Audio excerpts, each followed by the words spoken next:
This might just ruin the McDonald's Chicken McNuggets forever. These homemade nuggets are crispy on the outside, juicy on the inside, and packed with way more flavor than you'll get from a drive-thru. And the crazy part, they're ridiculously easy to make. Let me show you how to make it. Now, we've been eating chicken nuggets forever. I mean, at least I can recall when I was a kid. And what I love about this recipe in particular, it is not a lot of ingredients. However, there is a process, and the chicken is the star. So what I'm using is a pound of chicken breasts and mixed with a half a pound of chicken thighs so we can get some of that fat content in there.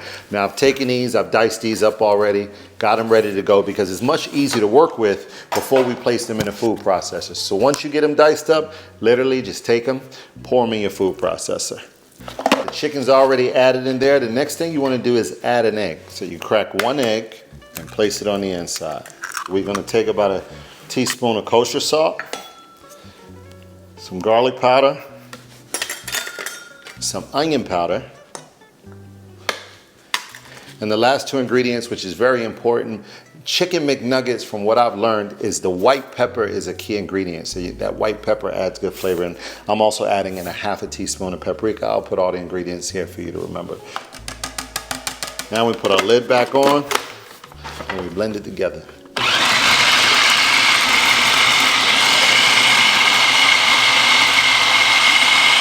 All right, so after about a minute or two, this is done, and now we're ready to kind of take and make the shape of the chicken nugget. I prefer to use a teaspoon. I have did this many times, and do not use a tablespoon unless you want them really big. And nothing wrong with that, nuggets. But if you want to get it closer to how the Chicken McNugget is, you just want to do a small teaspoon and fill it at about like that. And then we'll take shape.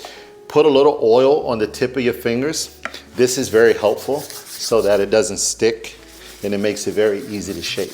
Okay, so here we go. So I'm gonna take this like this, 1 teaspoon, put it in your hands, and there you go, make shape. You can adjust this to be larger, which this one, I'll put a little more up there. So maybe like a teaspoon and a half. There you go. Take shape, perfect size.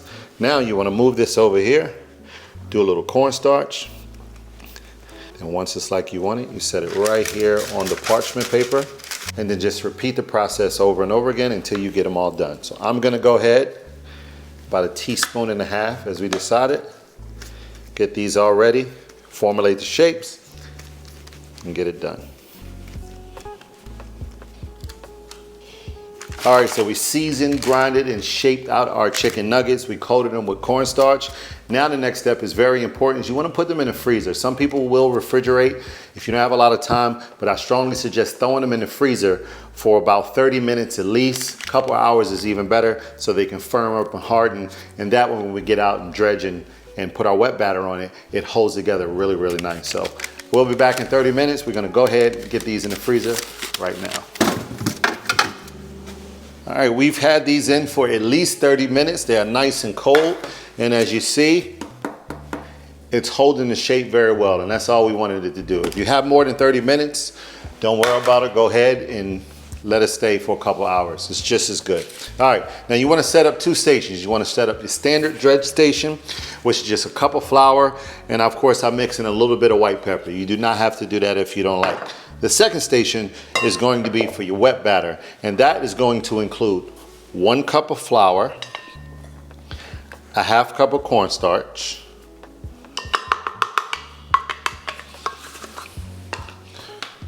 baking powder, just a little bit, maybe like a teaspoon. That's going to give it that nice, airy, crispy crunch that we need. And you need 5 spices. The 5 spices we're going to use, and of course I'll put all these down there for you. It's going to be garlic powder, onion powder, kosher salt, black pepper, and a little paprika. And we're going to take all of these and we're just going to dump them right in there as well.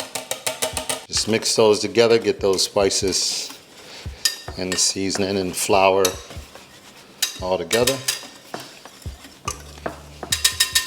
And as I mentioned, this is going to be a wet batter. You will need about 2 cups of club soda. Now, as you see, if you look in here, I had this in the freezer so it can be super cold, but that's okay. So we want to take this really, really, really cold club soda, break up the ice if it's in there, and pour this literally straight in your wet batter bowl like this. Mix that around. You don't have to overmix this. Remember, you got your dry station and your wet station. So immediately we want to take one. They're easier to handle now because they've been in the freezer. You just want to take and dredge it in your flour. Shake off some of that excess. And now you want to put it in your wet. Once you get the excess dropped off, you literally just want to drop this right into your hot liquid. Just like that. Repeat the process. There you go. Just drop it right in there. Sometimes a spoon may be a little more helpful. Drop that right on the inside.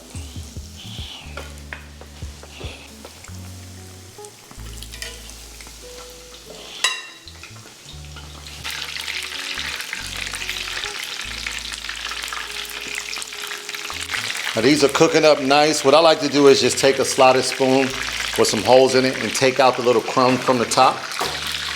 That way I can keep my pan clean. But as you see, these are already getting a really nice color. Really nice color. So what I'm going to do is just fry them in the grease for about 2 to 3 minutes. Then I'm going to take them out and set them to the side so I can do the remaining batch. You never want to crowd your pan. And then I'm going to fry them once more for 1 minute at the end, and I'll make them extra crispy.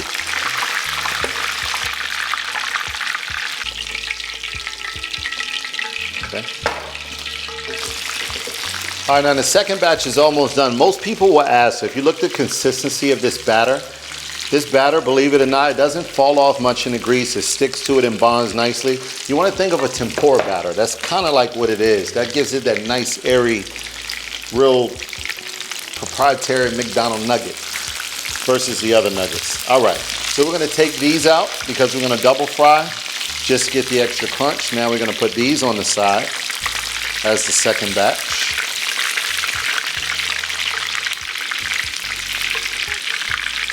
And all of them should look pretty much the same color. You know, like with fried chicken, sometimes the additional batches, they become darker than the others, but these are all pretty much the same color. Clean our grease out a little bit. And then we're going to put these back in again, the first batch, for an extra fry, and then we're going to taste it. All right, now we're going back in for the last fry. This just adds a little more crunchiness to the texture, and it'll brown it up a little more. You don't have to do this, but I prefer to do this.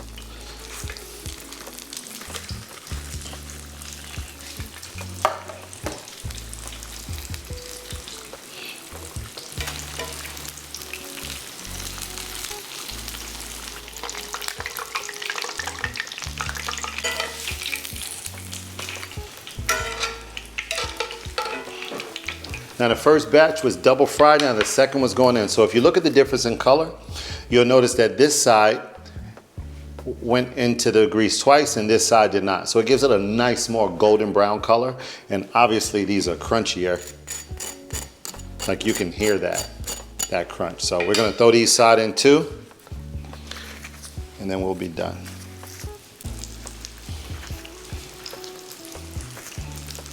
All right, nothing left to do but plate them. We are ready.